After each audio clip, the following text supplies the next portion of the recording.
کہ فرعون کون ہے؟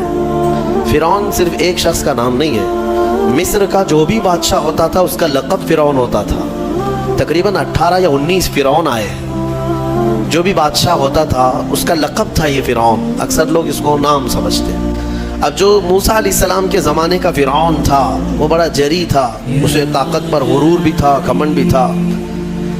ایسا ہے کہ تقریباً 100 سال تک تو کبھی اس کو سردی بخار بھی نہیں آیا، بیمار کبھی نہیں ہوا۔ تو آدمی کو جب کوئی تکلیف نہ آئے تو وہ غرور میں بڑھ جاتا ہے اور اسے ایسا لگنے لگتا ہے کہ میں سب سے پاورفل آدمی ہوں دنیا کا، مجھے کچھ ہو نہیں سکتا۔ تو یہی فرعون ہے جس نے اپنے زمانے میں یہ اعلان کیا تھا کہ لوگوں میں تمہارا رب ہوں، تمہارا بڑا رب میں ہوں، میری عبادت کرو۔ بات تو چل رہی تھی اور لوگوں کو اپنی خدمت پر معمور کرنے کی بجائے اپنی عبادت پر معمور کرتا تھا، ہزاروں لوگ اس کو سجدہ بھی کرتے۔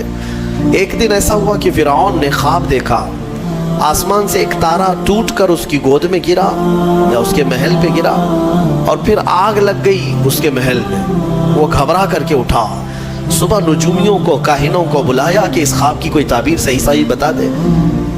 بہتوں نے الگ الگ تعبیریں بتائی، پھر جو بڑے ماہر نجومی تھے انہوں نے کہا کہ اس خواب کی تعبیر یہ ہے کہ بنی اسرائیل خاندان میں ایک بچہ پیدا ہوگا جو تیری سلطنت کو ہلاک کر دے گا، تیری سلطنت کے ہلاک کرنے کا باعث بنے گا۔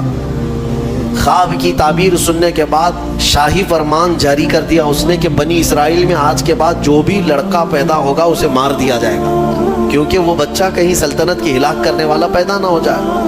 تو یہ اعلان کے بعد بنی اسرائیل خاندان میں جو بھی لڑکا پیدا ہوتا اسے مار دیا جاتا، بیٹوں کو ذبح کر دیتا تھا اور لڑکیوں کو زندہ چھوڑ دیتا تھا۔ 1 سال کے اندر انہوں نے 12,000 بچوں کو ذبح کیا، پیدا ہوتے ہی قتل کر دیتے تھے۔ لڑکے کو زندہ رہنے کا حق نہیں تھا، صرف ڈر تھا۔ یہ وہ زمانہ ہے جب موسیٰ علیہ الصلوۃ والتسلیم کی ابھی ولادت نہیں ہوئی، ولادت سے پہلے اتنے بچے مارے گئے۔ پھر اس کے درباریوں نے اس سے ریکویسٹ کیا کہ اگر ایسے سب مار دیے جائیں تو آپ کی خدمت کے لیے بچے کہاں سے ملیں گے، جوان کون ہوگا؟ تو 1 سال چھوڑا جاتا، 1 سال مارا جاتا۔ اتفاق ایسا کہ جس سال مارا جانے والا تھا اسی سال موسیٰ علیہ السلام کی پیدائش، ان کی ماں حاملہ تھی اور پیدا ہونے کا وقت جب قریب آیا تو اللہ تبارک و تعالیٰ جسے جہاں چاہے بچائے، ہاں جس انداز میں چاہے وہ اللہ تعالیٰ حفاظت فرماتا ہے۔ تو موسیٰ علیہ السلام کی ماں کے دل میں اللہ نے بات القاء کی کہ تہ خانے میں چلی جائیں۔ وہ تہ خانے میں گئی، بچے کی ولادت ہوئی، لڑکا پیدا ہوا۔ اب وہ گھبرا گئی کہ یہ سال مارے جانے والا ہے، اور وہ بنی اسرائیل خاندان سے تھی کہ میرا بچہ مارا جائے گا، قتل کر دیا جائے گا۔ تو اللہ تبارک و تعالیٰ نے ان کے دل میں یہ بات القاء کی کہ ایک صندوق لے لو لکڑی کا اور اس میں اس بچے کو ڈال کر دریا میں بہا دو۔ بھلا کوئی ماں کیسے بہائے گی؟ لیکن اللہ تعالیٰ فرماتا ہے وَرَبَطْنَا عَلَىٰ قَلْبِهَا، ہم نے ان کے دل کو مضبوط کر دیا تھا۔ جب اللہ تعالیٰ کسی کے دل کو مضبوط کرتا ہے تو بڑے بڑے کام کر جاتا ہے۔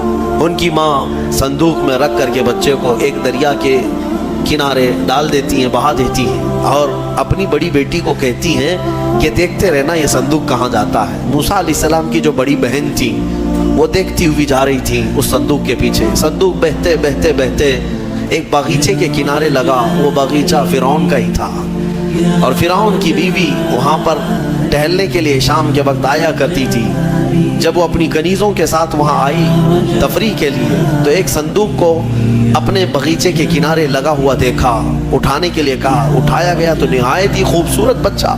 اللہ تعالیٰ نبیوں کو خوبصورتی دیا ہی ہوتا ہے۔ فرعون کے گھر میں کوئی بچہ نہیں تھا، اولاد نہیں تھی، تو فرعون کی بیوی نے اٹھا لیا اور کہا کہ لاؤ یہ بڑا خوبصورت بچہ ہے، حسین بچہ ہے، اور اپنے محل لے آئی۔ فرعون سے کہا کہ آج سمندر میں، دریا میں بہتا ہوا ایک بچہ کنارے پر آ لگا، میں نے اس کو اٹھا لیا ہے۔